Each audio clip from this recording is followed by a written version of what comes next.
Keberadaan pagar laut di Tangerang, Banten menuai polemik. Pagar bambu sepanjang 30,16 km ini ternyata merupakan sebuah pembatas, di mana dalam investigasi pemerintah pusat terdapat sertifikat tanah yang diterbitkan.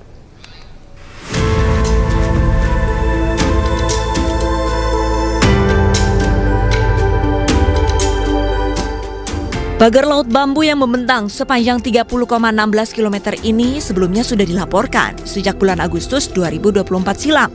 Namun membutuhkan waktu 5 bulan untuk pemerintah menyegelnya.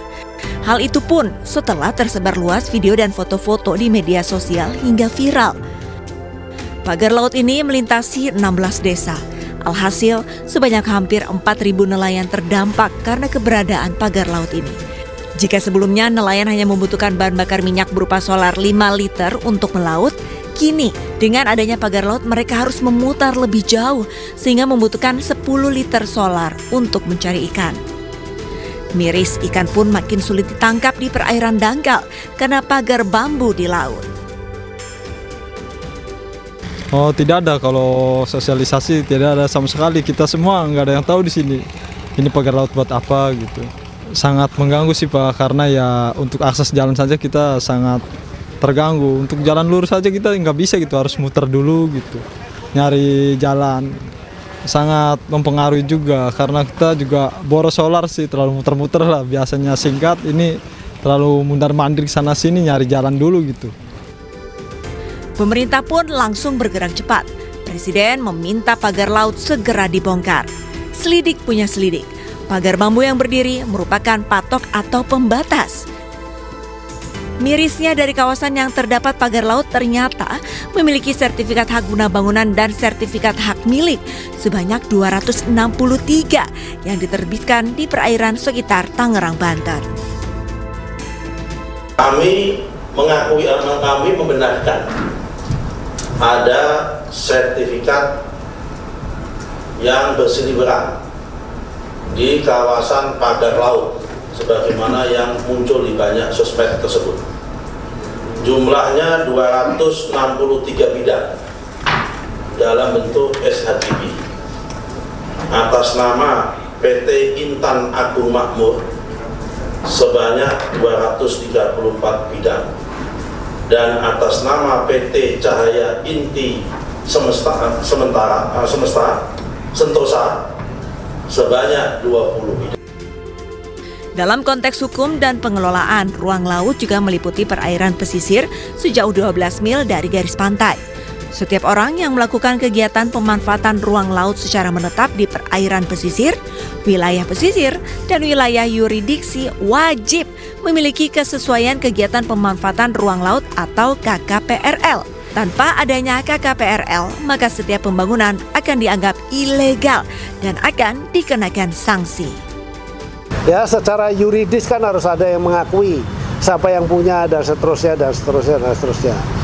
Tadi saya mendapatkan press conference juga dari Menteri ATR BPN bahwa sudah ada sertifikat yang ada di dalam laut. Saya perlu sampaikan kalau di dasar laut itu tidak boleh ada sertifikat. Jadi itu sudah jelas ilegal juga.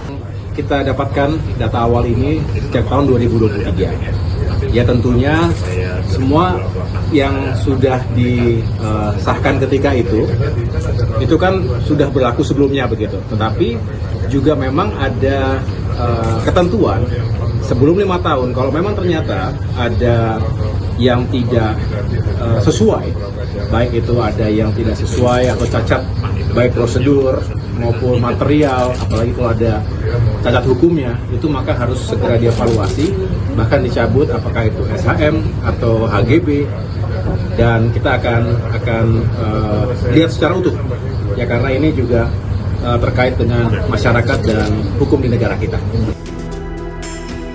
Pembongkaran pagar laut di Tangerang sudah dimulai sejak Senin 18 Januari 2025. Pembongkaran pun melibatkan TNI Angkatan Laut, Kementerian Kelautan dan Perikanan, serta ribuan nelayan setempat.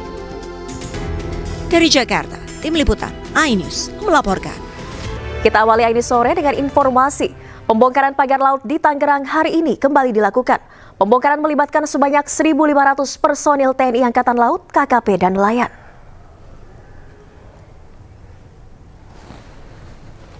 Personil TNI Angkatan Laut, Kementerian Kelautan dan Perikanan, serta nelayan kembali membongkar pagar laut di sepanjang perairan pesisir Pantura, Kabupaten Tangerang, Banten. Pembongkaran tahap kedua ini melibatkan puluhan kapal, baik dari TNI Angkatan Laut, KKP, dan nelayan. Kapal-kapal tersebut digunakan sebagai pengangkut objek pagar bambu tersebut.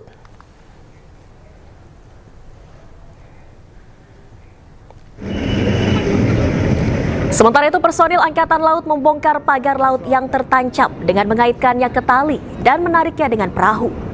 Targetnya, hari ini personil gabungan akan membongkar hingga 7,5 km pagar laut dari jumlah sebelumnya yakni 2,5 km.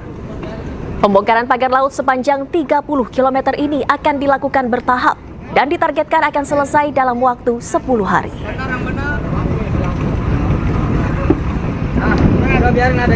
Telah diputuskan bahwa kita sepakat dan sinergi beserta seluruh aparat maritim yang ada, bahkan dengan DPR juga, kemudian dengan para nelayan akan membackup dan mendukung tugas pembongkaran ini.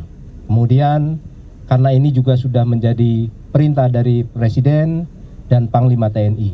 Jadi kami akan terus melaksanakan tugas dalam rangka membantu kesulitan masyarakat, khususnya masyarakat nelayan. Dan sesuai dengan Undang-Undang TNI, Undang-Undang Nomor 34 Tahun 2004, ada tugas pokok TNI Angkatan Laut, yaitu pemberdayaan wilayah pertahanan laut, di mana beberapa kecamatan di sini adalah desa binaan di bawah Spot Maral atau staf potensi maritim Angkatan Laut. Pemirsa, Menteri Kelautan dan Perikanan Sakti Wahyu Trenggono menegaskan bahwa pemerintah bergerak cepat untuk menghentikan aktivitas ilegal di wilayah laut dan menjamin nelayan kembali melaut tanpa halangan. Sementara itu, Komisi 4 DPR RI menegaskan akan terus mengawal proses penertiban pagar laut ini. Jadi hari ini kita sudah putuskan bahwa kita sudah mencari, sebetulnya KKP itu sekali langsung melakukan penyegelan, punya waktu 20 hari untuk kemudian mencari siapa sebetulnya yang melakukan pemagaran. Tapi karena memang sudah desakan daripada masyarakat, nelayan, mereka juga memang harus melaut segera, maka kita sepakat secara bersama di sini, hadir di sini semua, supaya secara legal betul ya. Jadi kemudian mulai hari ini sudah dimulai beberapa hari yang lalu oleh Kesatuan TNI Angkatan Laut, tapi hari ini secara bersama-sama dihadiri oleh semua yang memiliki kepentingan terhadap wilayah laut di sini untuk kemudian kita sama-sama mulai pembongkaran. Pak Menteri ATR BPN bahwa pagar laut ini akan dicabut. Dan tentunya kami sangat mengapresiasi keputusan pemerintah ini yang memang sudah keputusan Presiden dan sudah dijalankan beberapa waktu yang lalu, dan sekarang hari ini secepatnya akan dituntaskan dengan bantuan dari Angkatan Laut. Kemudian mengenai sertifikat yang ada sudah kita dengar dari Pak Menteri bahwa ini akan dibatalkan karena laut ini bukan milik perorangan atau milik korporasi. Ini adalah milik kita semua. Jadi yang melanggar hukum, mengkapling-kaplingkan tanpa izin, tentunya kami dari DPR terutama Komisi 4 meminta untuk ini segera diselesaikan dan ditertibkan.